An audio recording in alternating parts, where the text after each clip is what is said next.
Hi hello friends, welcome to our channel Shravya official. ఇవాళ recipe వచ్చేసి maida sponge cake అండి. చాలా బాగుంటుంది. సో నేను చెప్పిన ప్రాసెస్లో మీరు కూడా చేయండి, చాలా బాగుంటుంది. ఫస్ట్ వచ్చేసి ఒక కప్ షుగర్ పౌడర్ తీసుకున్నానండి.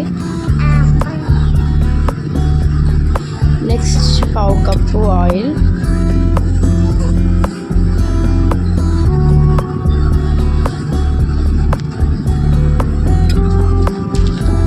నేను 2 eggs తీసుకుంటున్నానండి. మీకు ఎగ్ రైస్ కావాలనుకుంటే అరకప్పు పెరుగు తీసుకోండి.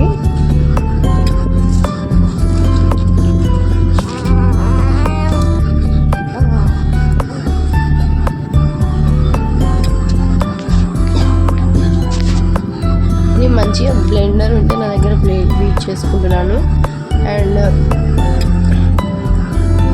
ఇలా వచ్చేటట్టు చూసుకోండి, ప్యాటర్న్ మంచిగా మిక్స్ కావాలండి. ఒక కప్పు మైదా తీసుకోవాలి.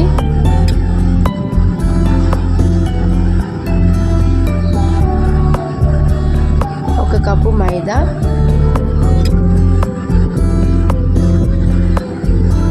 1 teaspoon cooking soda, 1 teaspoon baking soda అండి. మంచిగా పొంగుతుందండి వేస్తేనే. అండ్ ఒక స్పూన్ వెనిలా ఎసెన్స్ వేసుకోండి. పెరుగు వేసుకుంటే మాత్రం యాలకుల పొడి వేసుకోండి. అదే ఎగ్స్ వేసుకుంటే మాత్రం వెనిలా ఎసెన్స్ బాగుంటుందండి, లేకపోతే నీసు వాసన అనేది వస్తుంది. కొంచెం సాల్ట్ తీసుకోండి. నేను సాల్ట్ అనేది చూపించలేదు. కొంచెం అల్యూమినియం గిన్నె అనేది తీసుకోండి. స్టీల్ తీసుకుంటే అడుగంటుతుంది. ఆయిల్ తీసుకొని మంచిగా దాన్ని పెట్టి అది మంచిగా మైదా పిండి తీసుకొని మంచిగా గిన్నె మొత్తం వేసుకోవాలండి.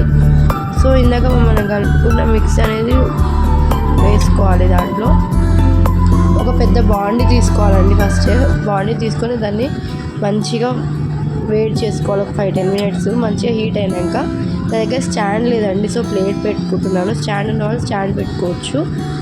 ఇలా పెట్టేసేయాలి. పెట్టినాక ప్లేట్ అనేది బరువు ఉండాలండి. బరువు పెట్టుకున్నాక ఒక 20-25 minutes తీసుకున్నాక చూసేసుకోవాలి. సో నాకు చాలా బాగా వచ్చిందండి, మీరు కూడా చేయండి.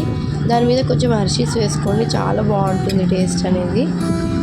అండ్ ట్రై చేయండి, మీరు ట్రై చేసి కామెంట్ చేయండి. అండ్ మర్చిపోకుండా like, share and comment and subscribe చేసుకోండి. పక్కనున్న బెల్ బటన్ మాత్రం మర్చిపోకండి. నేను చెప్పిన ప్రాసెస్లోనే చేయండి, చాలా బాగుంటుందండి. Thank you all. Issue all అండి. బాయ్.